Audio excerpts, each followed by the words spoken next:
And I really appreciate everyone being here today. And thanks so much to the Center for Healthy Aging for the opportunity to present about our work. It looks like we have a good representation of both community and university audiences, so I'll do my best to make the talk worthwhile for both sides, regardless of your background and where you're coming from. And as Ally said, we have some slides to present, and then we'll try and leave at least 15 minutes at the end for questions and open discussion.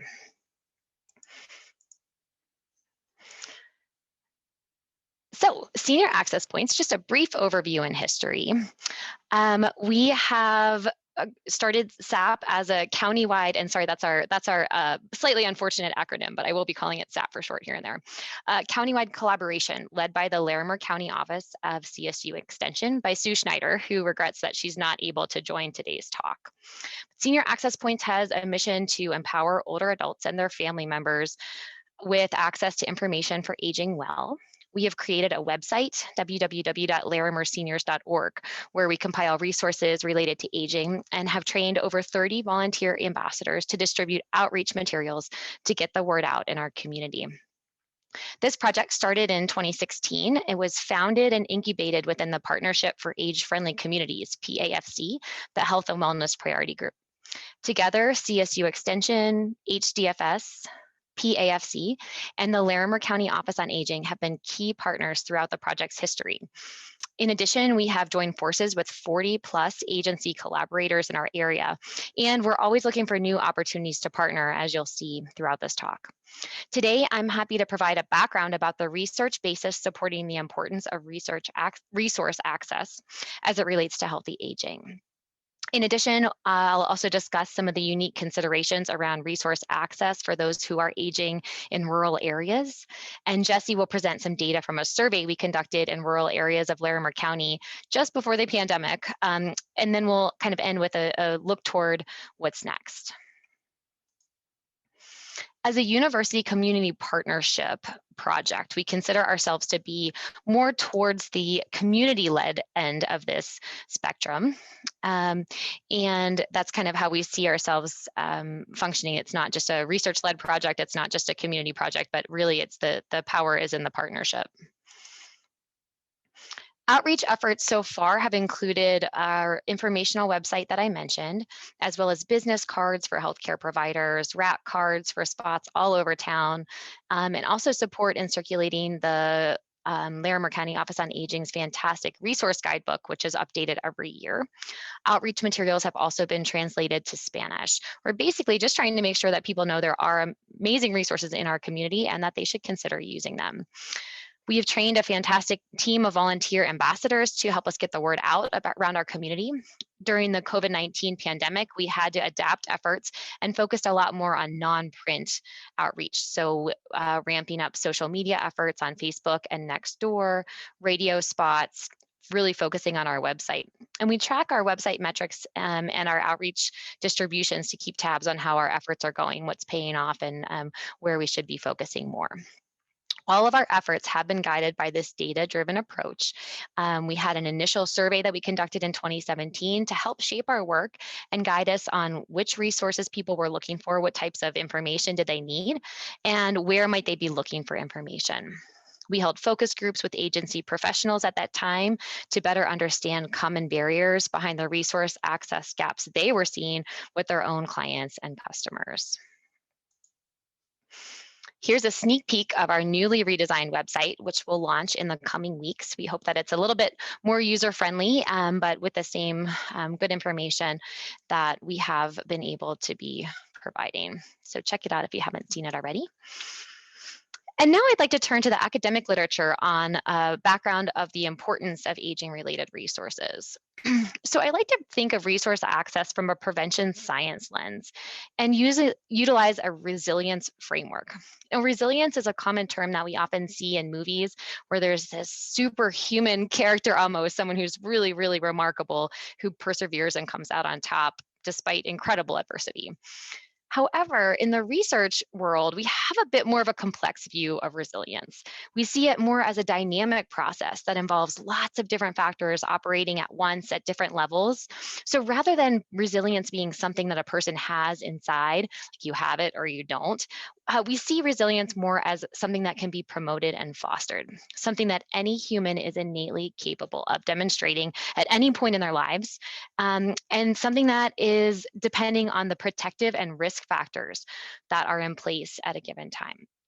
And this is important because it tells us there's things that we can do at the individual level, the family level, the community level to promote resilience throughout the lifespan. Building additional protective factors to help people weather difficult times can be things like helping people to hold more positive attitudes towards aging, focus on strong relationships, provide available supports within communities.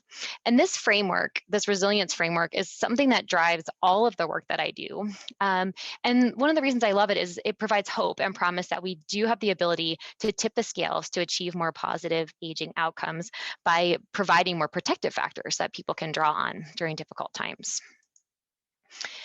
And these gears list a multitude of actions people can take to build their own protective factors for positive aging outcomes. So many people know about the importance of engaging in healthy behaviors like physical activity and nutrition. In addition, focusing on positive relationships, coping strategies, volunteering. Just as with any of these, planning and preparing for aging is something that people can do to add one more layer of protective factors. And so under this preparations umbrella are things like advanced care planning, retirement planning, having conversations, simple conversations with loved ones about what matters. And the important thing here is that people are intentional about what's important and meaningful to them, and making sure that those around them can be partners in supporting these values and needs, even as their circumstances might change. So having an element of control over this period of life in later life that can come with surprises and a loss of control turns out to be quite important, even if it seems pretty simple. So one aspect of this plan and prepare gear is being aware of and accessing community resources as needed. What do I mean when I talk about community resources? Well, resources is one of those really vague words that has a host of different meanings depending on who's using it and what context or what field it's coming out of. I don't just mean money. In this project, I'm really conceptualizing aging resources as anything that can support changing needs as someone ages. This could be a program, it could be a service, it could be a tool or technology, it could be an agency, it could be a professional. Resources can be used to help support instrumental tasks like daily living activities such as bathing and dressing. They could be used to support emotional needs like stress reduction, comfort and reassurance, companionship and connection. They can be used to support family needs, caregiver support and information, family communication and involvement. Aging resources may be provided by an organization, an agency, a business, another professional. I'll be primarily referring to formal resources, things that are offered outside of the family. Informal resources like neighbors, helping neighbors is another crucial area of resource supports, and family caregivers falls into that more informal category. Super important, but a different topic. Today I'm focusing more on the formal-based or community-based resources, we sometimes hear them called. And resources may be free, they may have a cost, or there may be subsidies available. So I want to point out when I talk about resources, I'm not referring to having just money. I'm not referring to just one program or agency.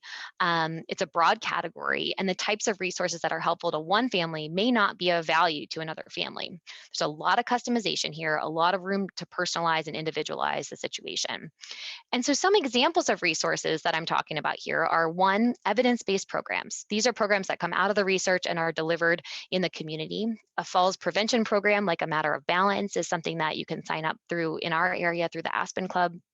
Powerful tools for caregivers, aging mastery program, and a new one called Aging Plus is being developed, not yet available to the broad public, but being developed here at CSU.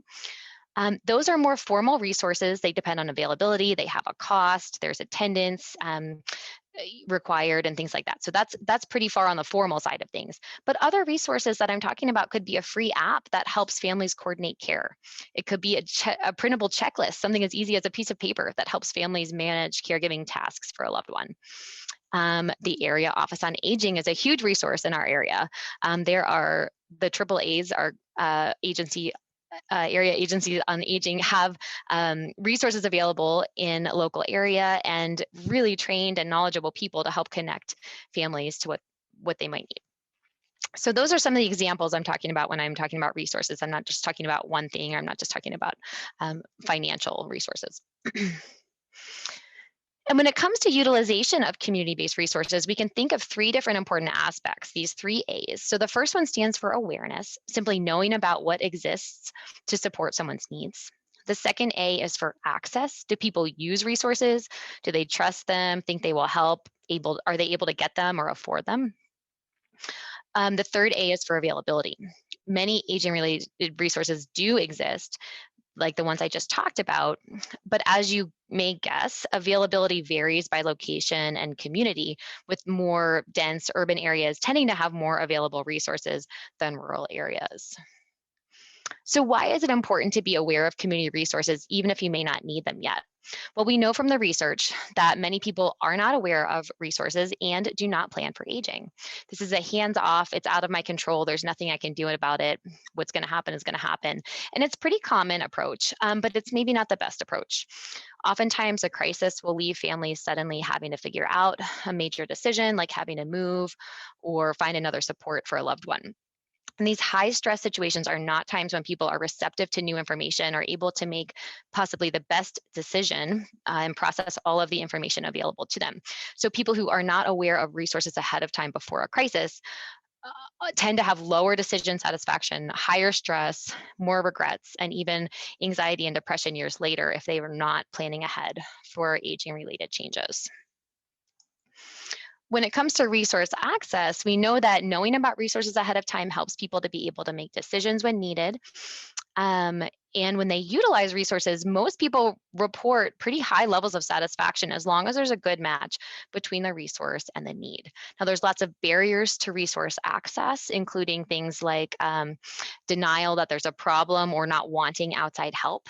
There also can be barriers to access, such as transportation, affordability, things like that. And when we talk about resource availability, as we were working on resource awareness and outreach throughout our Senior Access Points project over the past couple of years, it became really clear that much of our focus and many of our available resources were centered around the towns of Fort Collins and Loveland. And that people living in rural areas maybe had less access to resources and also additional and unique barriers to accessing them. And that brings me to the unique experiences of rural residents. Research tells us that the tendency to utilize formal aging-related resources has been historically lower among rural compared to urban older adults. However, people living in rural areas tend to have higher rates of chronic illness and daily care needs, so there's certainly a mismatch there. And we felt that this is something that really deserves some attention in our local area. So we started to ask what the resource needs were in the rural areas of Larimer County, how they might be similar or different. And a literature review and discussion with professionals and residents provided a lot of insights for us to begin this work. The most important message we heard that rural is not rural, meaning that what the experiences are in one mountainous Colorado community would not be the same as another rural area of Colorado, certainly not the same as rural farmland in Kansas or Appalachian living in the East. So generally speaking, rural living has lots of benefits and reasons that people may choose it, either due to a longtime residence or an intentional decision to retire in the mountains. There's desires for natural beauty, solitude, independence, and these are quite compelling. In addition, many people have ties to the land, community, sometimes for generations. There can be strong informal networks where neighbors take care of one another and are significant sources of support. However, aging in rural areas can also have additional challenges, such as spotty or unreliable internet and phone service, lack of transportation options, limited medical services. We know there's a national trend in which hospitals and clinics have closed in rural areas in the past decade or so, causing real problems for rural residents. Along with the desired solitude, of course, can come the risk of social isolation, though. And I'll note that perceived loneliness is an important key here. So just as important as or possibly more, as the actual amount of social contact a person has, is someone's perception of whether or not they are feeling lonely and feeling isolated. So someone who moved to the rural areas because they like to be alone and still has a couple of close family members or friends or contacts and does not feel lonely, that's not the type of person that we're concerned about here. What we are concerned about with loneliness is someone who actually feels lonely and isolated. So with all of this context in mind, we set out to understand the experiences of aging in place in rural areas of our county with a local survey. Because we know that rural residents are less likely to access and utilize resources. So that was really kind of a driving factor as we started to look into this topic. I'm going to turn over the next set of slides to Jessie Zhao to report a bit about our rural survey that we conducted. Thank you very much, Dr. Brothers. Hi, everyone. I'm Jessie. I will talk about the methods and some of the key findings from the survey study. Next slide, please. Like Dr. Brothers mentioned, and also from the SAP outreach effort, we noticed there was a low awareness of resource and there were gaps in the availability.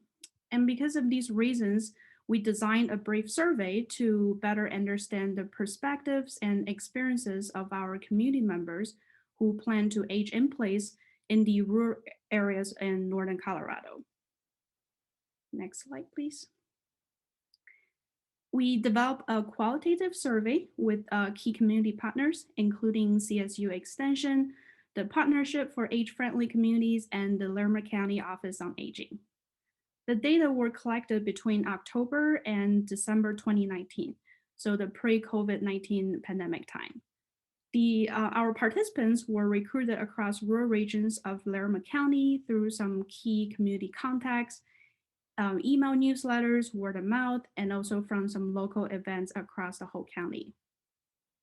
The survey included a mix of forced response, multiple choice, and also open-ended questions. So in this survey, we assessed participants' hopes and worries about growing older at home, and also asked them questions about their awareness of available resources to support their aging in place.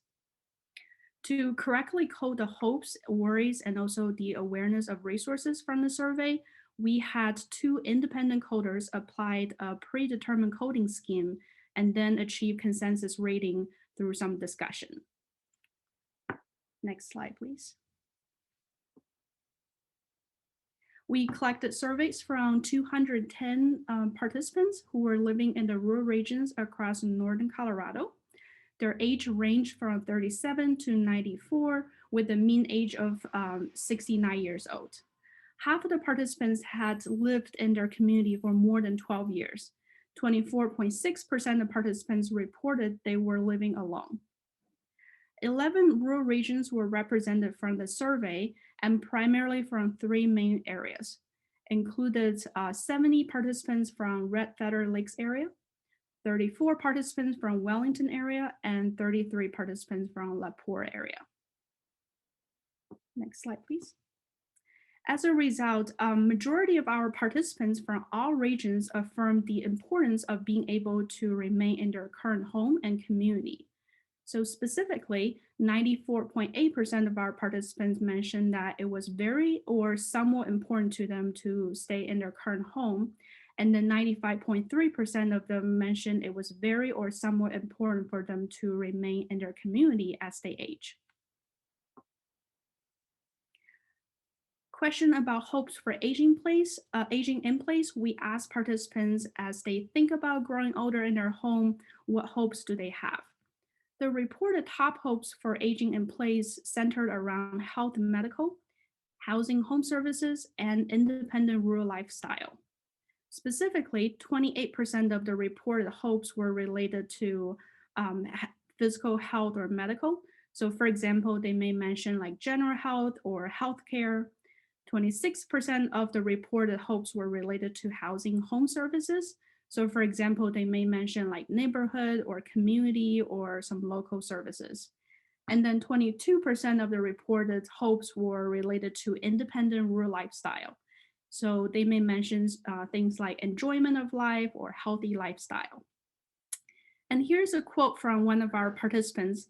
mentioned hopes about having services like transportation, home assistance for health, and basic living available. And this quote was actually coded into categories such as transportation, housing, and home services.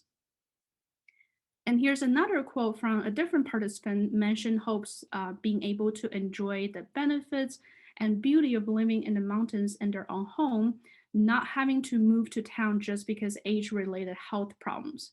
So this quote was an example of independent rural lifestyle. Next slide, please. And question about worries for aging in place, we asked participants as they think about growing older in their home, what worries do they have? The top worries were related to health, medical, housing, home services, and transportation. Specifically, 25% of the reported worries were related to physical medical related services. So for example, they may mention like general health and healthcare. 24% of reported worries were related to housing, home services. So for example, they may mention neighborhood or community services. And then 17% of the reported worries were related to transportation. So for example, they may mention things like transportation to doctor's appointment. And we also have an example of a quote from one of our participants mentioned worry about not able to stay if she or he can no longer care for self at home and won't be able to afford help.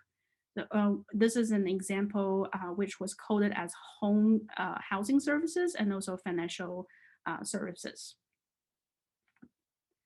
To better illustrate the top hopes and worries, we also created these pie charts. As we can see, the hopes and worries that our participants mentioned, half of them were related to physical health, medical, and also home housing services. It really shows that what people hope for are also what they worry about. For awareness of resources, we asked participants what local supports, services, or group do or could help people remain at home. And we applied the same coding scheme for the resources they were aware of and also for some of the needs that they reported. The overall resource awareness was low. 43.3% of all our participants mentioned that they were not aware of any available resources for aging in place. Among those who mentioned some known resources, 36% of the participants mentioned resources related to social or connections. So included like faith organization, family members, and neighbors. Some of our participants also mentioned about there's a need for resources, with 19% of them mentioned the needs related to home maintenance, 17% of them mentioned the needs related to medical care, and then 16% of them mentioned the needs related to transportation. Overall, the resource availability does not really align with the reported hopes and worries. For example, as we can see, the top hopes and worries mentioned by our participants were physical health, medical, housing, or home services, but the top resources participants were aware of were actually related to social and connections. Thank you very much, and I will actually hand over the conclusion and next steps back to Dr. Brothers. Thanks so much, Jessie. Great job. So what did we learn from the rural survey? Overwhelmingly, almost all participants prefer to age in their own homes and communities. This was at the 94-95% level. So not surprising, but also helpful to have a little bit of data around that. However, the awareness of resources that could support that particular goal was relatively low. What participants hoped for as they aged in place was good health, the ability to maintain their home and property, and the ability to enjoy the rural lifestyle and independent living. What participants worried about was kind of the flip side of that coin, their health and medical needs, home and property maintenance, and also transportation to the resources that they would need. So what we found was a gap between the known available resources and the needed resources. almost half of people were not sure about resources in their area that could support aging in place. And when they did know about them, they knew more about social connection, social resources, faith-based organizations, for instance, rather than specific resources related to the medical and transportation and home maintenance topics that they were concerned about. The resource needs we identified are being, can be, should be, will be, and are being used to inform community-driven approaches to improve awareness and availability of community resources in these rural communities. And we're really interested in the results from this survey, which I could acknowledge here, just putting my research hat on for a minute here. No research study is perfect, and we certainly have some limitations here. We were able to reach 200 people with the survey, but certainly we didn't hear all of the voices that are out there. However, we do feel pretty confident that knowing that housing is so important, that medical is so important, that transportation is so important, gives us a really meaningful starting point, and certainly some actionable items that we do hope to come out of this survey and launch some next steps. So what are our next steps? Well, there's lots of opportunities for partnerships to expand resources into rural areas. In addition to a lack of resources noted, we would need to kind of do a careful look to see, are there no resources available, or do people just not know about them? So it's the awareness versus availability question. We deserve some attention there, but we do know that there are certainly some availability problems. We plan to do some continued surveying and outreach throughout rural areas to increase information about resources that are available. And then the partnership with local entities to increase the availability is certainly a goal as well. We have a vision to expand to a statewide SAP model, leveraging the CSU extension system. And as I mentioned earlier, our updated website will launch soon in the coming weeks. And what we're excited about with that is that we've designed it with customization all throughout the state. So we have our Larimer County specific page, what we've redesigned. However, we'll have a template available for other regions within our state to design their own customized local SAP website, as well as a general Colorado landing page, with the hopes of increasing aging resource awareness and access throughout the entire state. We are so grateful to all of our partners on the academic side, the community side, and certainly our funders. So I know there are a lot of people represented here who have been partners so far, either perhaps by taking the survey, representing agencies that have worked with us all along the way. This represents a really complex and major problem, and we hope that this survey will just be one source of information that can help guide some next efforts. But we realize it's going to take really a concerted, collaborated community approach to address this complex issue. Contact information here that I will leave up, and I'm happy to make my slides available if anybody would like them. I have some key references that I've been talking about as far as the research side goes. But we have plenty of time now for questions, and hopefully I didn't talk too fast. That went a little faster than I expected. So I hope that you know that you've gained something from the talk today, but I'm really looking forward more to the discussion and questions, concerns, suggestions, ideas that anyone wants to throw out there. So I'll stop there. Thank you very much. Thank you so much, Dr. Brothers and Jesse. That was fantastic. If anybody has any questions, feel free to put them in the chat, or you can unmute and ask in person, or if you have any points that you think are interesting. Oh, here we got one question. Were any of your survey respondents grandparents raising grandchildren?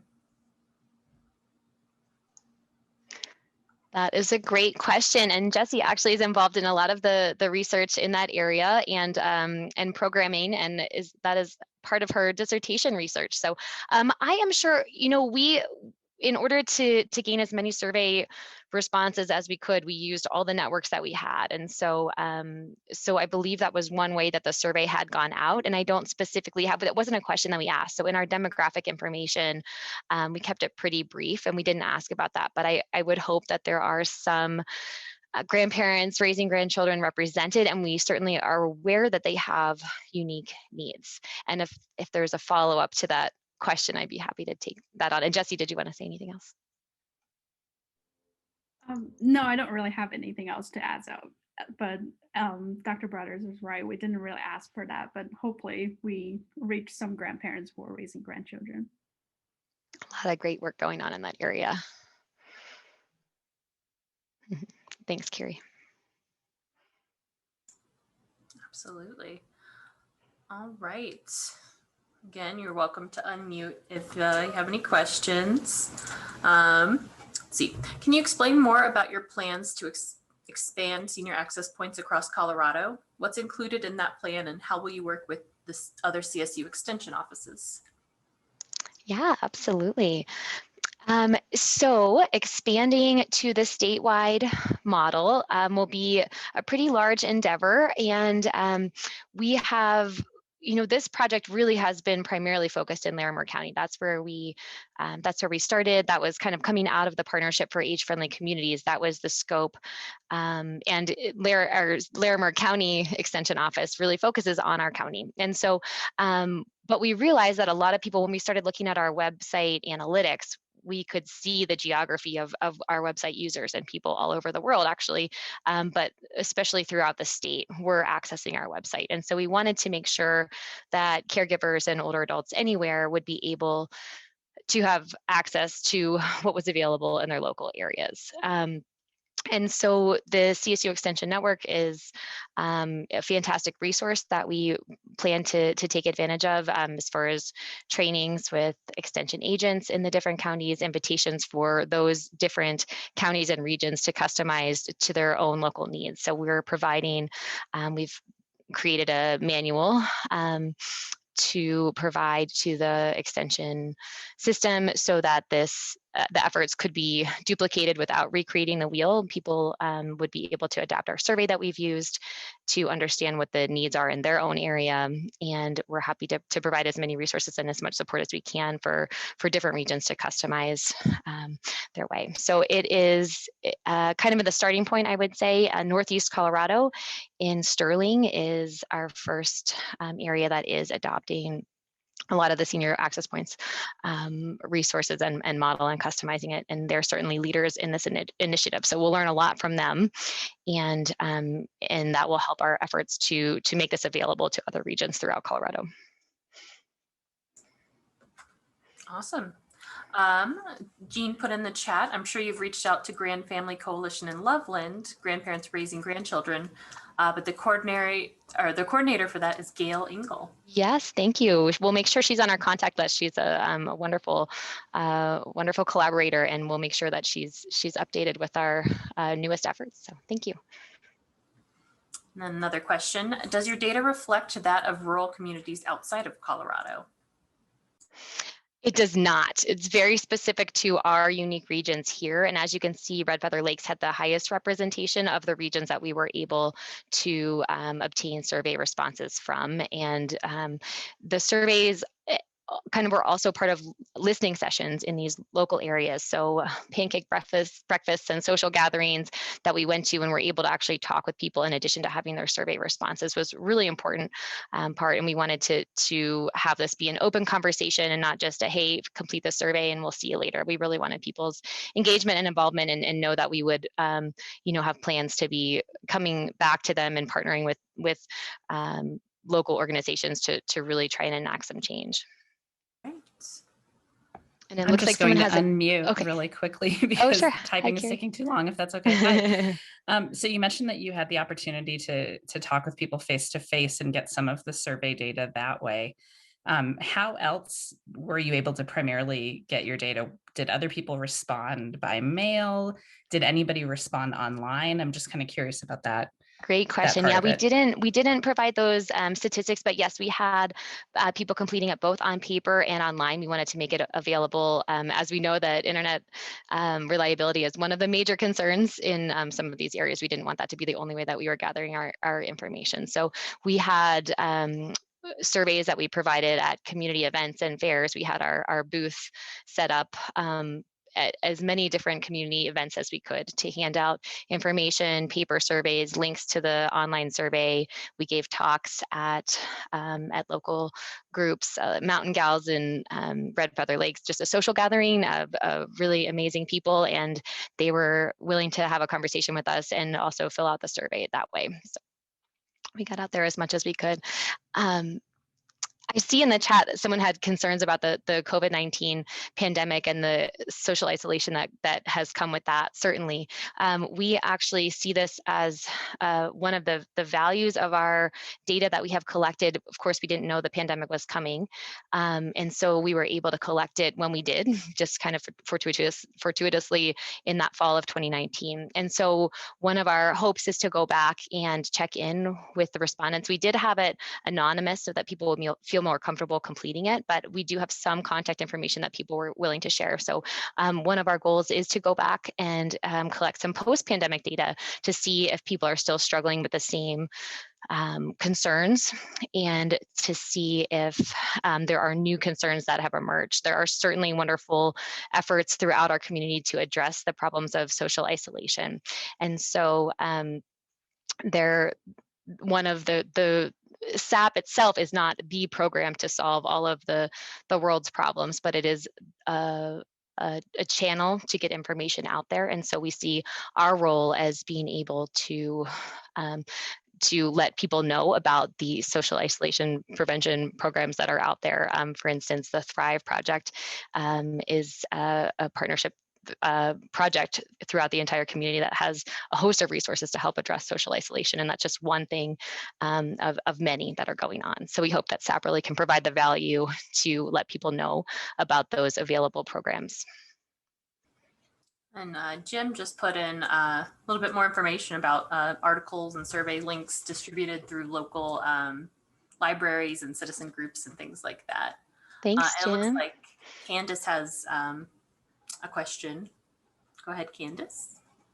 While Candace is typing, I'll point out Jim Becker's responses to the question. He was kind of the key orchestrator of our community outreach and gathering these surveys. So thanks, Jim, and I'm really happy that you're here on the presentation today, and happy to, if you want to unmute and add anything else or other thoughts now that we're a bit past, more than a year, almost 2 years past the data collection.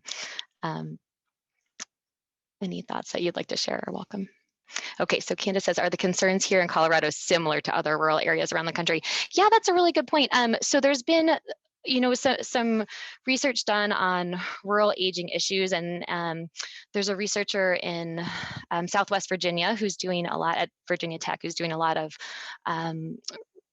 resource access, but also aging needs in rural Appalachia. And she's focused a lot on the opioid pandemic that has really ravaged that region. And so that would be a unique concern that they have focused on there. So I think every rural area is going to have their own concerns and also their own assets and strengths. Yeah, absolutely. Concern that I was thinking of that might be relevant in your new data would be the fires. Absolutely. Yeah, and there was an evacuation scare either during or right after we had been working to collect these surveys. So certainly an ongoing concern and need that is getting worse, unfortunately, and also a concern that provides the opportunity to partner, with communities who already kind of are building infrastructure to be able to provide quick communication and emergency alerts. That's another way we can get information out and get to gatherings and get to engage the community, communities who are already engaging and working together to stay safe in the midst of wildfires. Well, thanks so much. And my email address is there, and Sue Schneider's as well. So feel free to send us a note, and we'll respond as soon as we can.